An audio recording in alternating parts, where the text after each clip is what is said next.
কিছুদিন আগে কৌশলবশত হেলিকপ্টারের দাম কত লিখে গুগলে সার্চ করেছিলাম। এরপর থেকে আমার জীবনে এলোমেলো হওয়ার দশা। ইউটিউব, ফেসবুক, ইনস্টাগ্রাম, যেখানে যায় শুধু বড়লোকি বিজ্ঞাপন।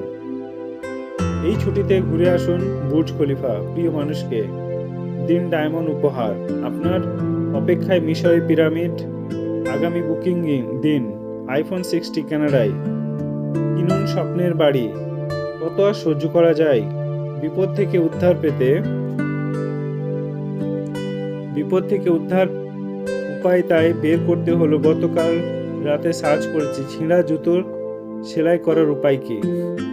সমস্যার সমাধান হয়ে গেছে। বিজ্ঞাপন লেভেল এখন আমার লেভেলে নেমে গেছে। আজ সকাল থেকে ইউটিউব দেখে আমাকে মাত্র 120 টাকায় 3 জোড়া স্যান্ডেল, সাথে 10 টাকা ক্যাশব্যাক।